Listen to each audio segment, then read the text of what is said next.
Aquest estiu Mataró consta d'una nova proposta cultural en forma de festival. Es tracta del Festival Nosaltres, un cicle de cultura setmanal amb diverses activitats programades, des de debats fins a concerts o recitals de poesia. El Nosaltres es fa cada dijous al pati de Can Marchal fins al 27 d'agost amb un aforament limitat de 50 a 80 persones i amb totes les mesures sanitàries necessàries en aquests moments de pandèmia. Alguns dels actes destacats són l'íntim concert de la cantant Su, una de les artistes catalanes del moment, o el debat sobre la comunicació i la cultura post-Covid, a càrrec de la premiada escriptora Care Santos, el periodista i professor universitari Albert Saez i la doctora en Sociologia i investigadora Liliana Arroyo. L'objectiu és fer un festival de cultura quilòmetre zero, artesanal, que reivindiqui el teixit d'associacions cooperatives culturals de la ciutat o cooperant en projectes, no?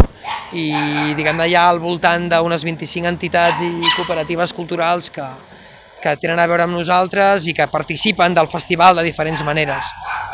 Hi ha també hi ha la coorganització de l'Ajuntament de Mataró, hi ha el suport d'Òmnium Maresme i COP Maresme, i després també hi ha el suport de 7 patrocinadors, són Solim Alimentària, Finques Pous, Assegurances Feliu, també hi ha l'Aliança Mataró, hi ha també el Periódico, hi ha Capgròs i Germans Oms.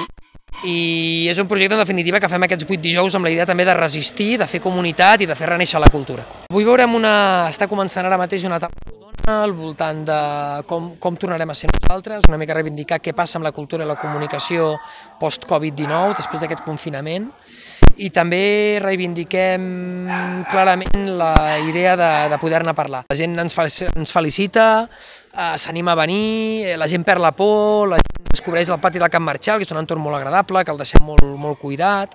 A més, oferim entrades a 5, 10, 15 euros perquè la gent pugui accedir depenent del seu nivell de renda, fent que ningú es quedi fora, no?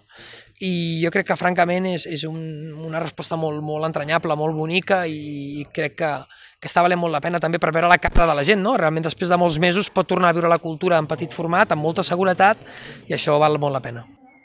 El festival l'organitza Clac Audiovisual, una cooperativa cultural i audiovisual sense afany de lucre de la ciutat de Mataró, que amb aquest projecte ha volgut oferir una experiència íntima i de petit format amb la intenció de recuperar l'art i la cultura mataronines després d'aquest confinament.